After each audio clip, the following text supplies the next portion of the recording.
Comme étude, j'ai fait de l'électromécanique pendant 2 ans.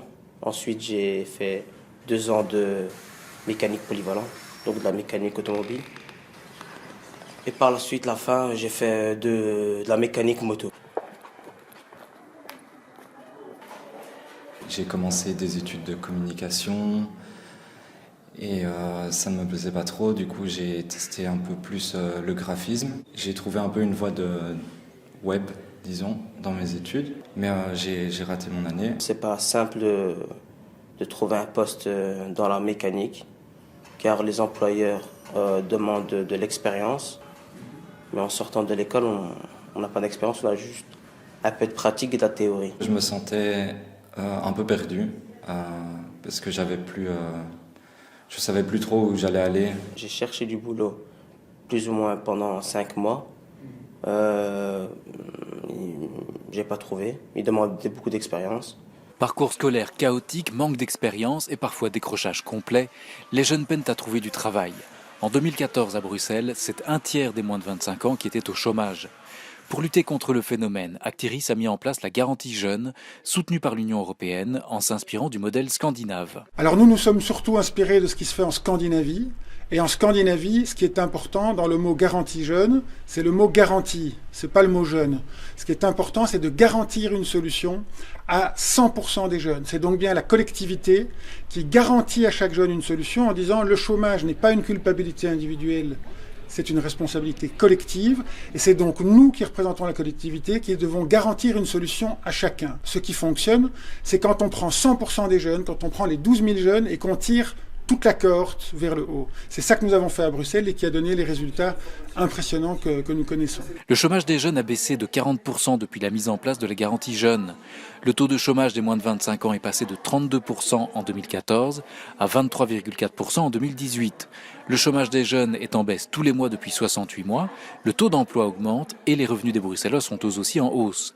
Des résultats obtenus en impliquant tous les acteurs de l'emploi et de la formation à Bruxelles, comme Molengeek à Molenbeek par exemple. Je me suis donc inscrit chez Actiris et j'ai demandé à mon conseiller de trouver une formation pour le développement web.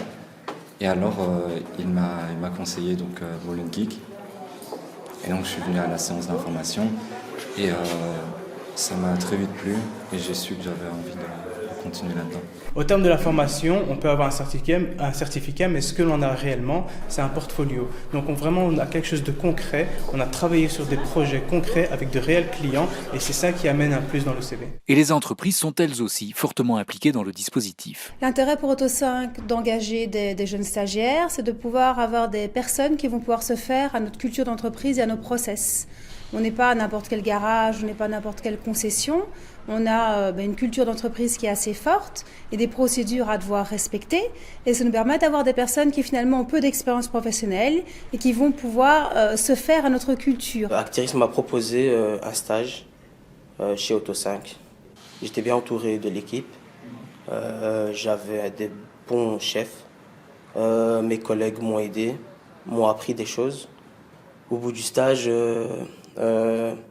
Auto5 m'a proposé un CDI. Les investissements sont toutefois conséquents. Pour la région bruxelloise, le coût est d'environ 30 millions d'euros par an, destinés aux différents acteurs de l'emploi et de la formation.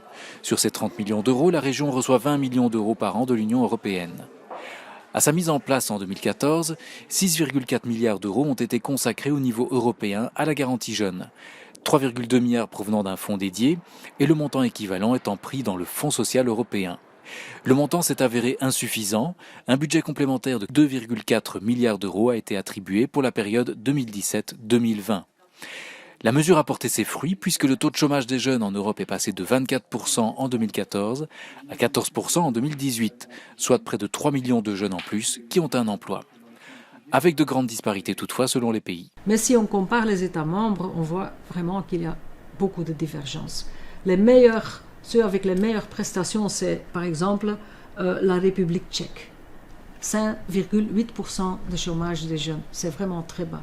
Et ils sont accompagnés de l'Allemagne, des Pays-Bas, entre autres. Si on regarde de l'autre côté, les chiffres, le taux de chômage des jeunes en Grèce, en Italie, en Espagne, c'est toujours au-dessus de 30%. Donc les situations sont très différentes. Si on regarde les causes, on peut voir d'abord la situation économique et la façon dont ils étaient touchés aussi par la crise économique. Un État membre l'a mieux vécu qu'un autre État membre, mais ça dépend aussi de l'organisation du pays, de l'organisation de l'administration dans le pays. Si je prends par exemple l'Italie, là on a travaillé beaucoup avec les Italiens pour faire des réformes structurelles en ce qui concerne leurs services d'emploi. Finalement, ça devient apporter ses fruits, mais c'était un grand devoir parce que ces services ne fonctionnaient pas bien. Si on compare ça avec les services en Belgique, à Bruxelles, en Wallonie, en Flandre, le Forum, Actiris, le VDAB, là, ce sont des organismes qui fonctionnent et on voit que le taux de chômage des jeunes diminue beaucoup plus vite.